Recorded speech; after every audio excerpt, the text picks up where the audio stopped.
Hey everyone, today I wanted to do a quick video on dash cams. A lot of you have asked me what dash cam do I have in my M4, and the answer to that is I have the DR600GW by Blackvue, which is currently the top of the line from Blackvue, and they're about $260. But I also wanted to talk about a much cheaper version, the Blackvue DR500, which is about $150 at the moment and still an excellent camera. So people that don't want to stretch to $260 like the camera I've got, the DR500 is just as good in a lot of ways. I'll talk about what the differences are, and there's a slight degradation in the video quality, but yeah, for $150 is an excellent camera.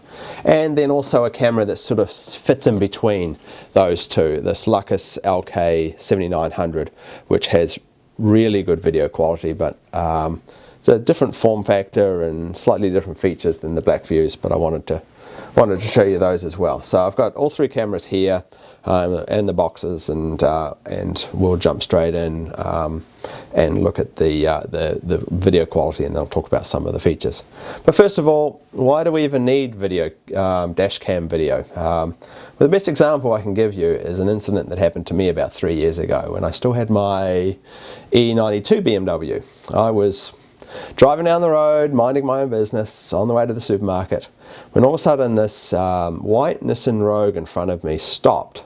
And it was just, no one else was on the road, she just stopped, and I just pulled up behind her and stopped, waiting to see what she was going to do. And then all of a sudden she shot backwards and hit me. And I was startled, and I stopped, and I jumped out of the car and ran around to see that she's all right. And she immediately starts laying into me. Why did you hit me? Why did you hit me? My neck, my neck. And I'm, lady, I didn't hit you, you hit me. And then she starts with the, I know Captain so-and-so from the Milford Police. We go to church together. I'm calling him now. You can't just hit people like this. And I'm, oh my God. Anyway, sure enough, the cops did turn up really quickly. Like, she must have called them immediately. And they went and got her statement, and you could see her freaking out in her car. And then they came back and came to talk to me, and I got one of them to sit in my car. And luckily I had my, well, luckily I had a dash cam, but luckily I had my company laptop with me as well. So I pulled the SD card out of the dash cam and popped it in my laptop and showed the cop the video. And he's, oh my God, this is nothing like what she's telling us what happened. And no, it's not. And in the end, it didn't work out well for this woman. You know, she ended up having to pay the damages for my car, and she looked really ridiculous, and you know, it all worked out well for me. But what if I hadn't had the dash cam? You know, it was her word against mine, and she knew all the cops, and so they all were a little shocked when I showed the video that proved that what she was saying was just a total fabrication. So yeah, I was very lucky that I had the dash cam, because I'm not sure how it would have turned out if not. Otherwise, the dash cam's come in useful a couple of other times. I haven't had any other accidents other than that. It's but I've been witness to a couple of accidents. One drunk driving lady just careered over a bush and into the side of a Chipotle one day when I was pulling in, and I got that all on video, and I gave that to the cops. And another crash on I-95 one time. A truck just plowed into another car in front of me, and the blame would have been on the truck if it wasn't for my dash cam video that I provided proving that the car was at fault.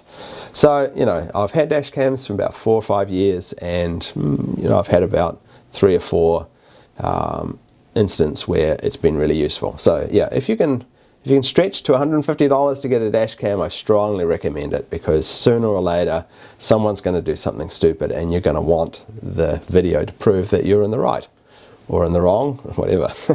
So yeah, so 3 models that we're going to talk about today, and I think what we'll do is we'll jump straight in and look at at some video footage from all 3 of them straight away, so you can so we can start right there. Okay, let's take a look at the quality of the video that comes out of these dash cams. And as you can see, it's not the most ideal day for doing this work, but that's kind of good in a way. If the dash cam can still work in the worst conditions like it is today, then it's going to work even better in a nice sunny, bright day. What I've done is I've mounted all 3 cameras along the window of my car here, and I've also put a GoPro 4 on there for a little bit of comparison. First off, we'll have a look in this parking lot at the DR500, which is the cheapest one, the $150 one. And as you can see, the video quality is perfectly fine. You can make out the license plate of that car in front of me. Next, if I mix in the DR600, you see the improvement in the video quality there, just a little bit sharper all round. This is why I like this DR600. It's sharp enough to be able to see license plates from a fair distance. And then finally, if I mix in the LK-7900, the $200 model, you can see right away that Sony sensor. It's very, very clear. I really like the image quality out of that model.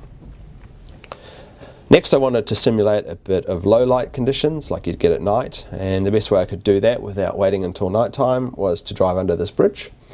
And as you can see with the DR500, it still works fine. You get a bit more grain, but it's still a clear picture. The DR600 improves on that grain and shows a very clear picture. And the LK-7900 once again has a very clear picture. And just to compare, I've also grabbed a GoPro 4 Silver, which is really the gold standard on small cameras, I guess. And you can see what the picture quality from the GoPro is. I'd really love a dash cam to be as high quality as a GoPro. That would be fantastic. Stop it, you two. Okay, so speaking of the GoPro, if the GoPro quality is so good, why don't I just use a GoPro for a dash cam? And that would be ideal, actually, if I could use a GoPro for a dash cam, because, as I said before, the image quality over particularly these GoPro Hero 4s is second to none. However, the GoPro really doesn't lead itself well to being a dash cam, and the problem is that while you can set the GoPro to automatically overwrite older files so it never runs out of space, and you can set the GoPro to automatically start recording, filming as soon as you power it on, therein lies the problem, is that they don't self-power on. You've got to hit the power button each time you get in the car. Or you leave the GoPro powered on all the time, but the problem is it would quickly overwrite any video that you'd driven that day, like overnight. And so you'd never have a very long history because the file size on the GoPro is so large. The other problem with the GoPro is that it's got no way of nicely shutting itself down. If you left it powered up with a battery in it and then turn the ignition off, it would run until the battery ran out and then cut itself off. Or if you took the battery out and just ran it straight from the power, the problem would be that as soon as you turn the ignition off or powered off the camera, it would cut off and corrupt whatever file it was in the middle of processing. And because the GoPro files are quite large and long, you could lose the last, I don't know, 20 or 30 minutes of recording because of that. So yeah, the GoPros unfortunately don't lead themselves to being dash cams because they don't have the dash cam features. I would love them to incorporate that at some stage because I think GoPros would make an excellent dash cam, particularly these 4 Silvers, because they've got a little screen on the back. You can view immediately what they've filmed on the back, and they're lovely and small. If you have a look in comparison to, say, the 600 I have in my car, it's a pretty small camera. So yeah, I'd love the GoPros to one day be dash cams, but right now they're not suitable for it. So speaking of size, once again, the thing I love about the Blackvue cameras is their form factor. You know, they fit up under a rear vision mirror quite well, and really you don't notice them. And that's my biggest problem with the LK-7900 is that it's an odd shape. You know, this is going to be noticeable in your car, and that's why I don't like it. Even though the price and the video quality is excellent out of these, there's no way of mounting this in your car. You two are driving me nuts. There's no way of mounting this in your car without it being noticeable. It's sort of a something people are going to comment. Maybe that's not a big deal, but for me, I like it to be out of the way. I like the camera so that no one asks me what it is, and no one's even aware that it's there. As for using these cameras, does anyone want a dog? Or 2 dogs? I've got 2 dogs actually you could have. Using these cameras is pretty straightforward.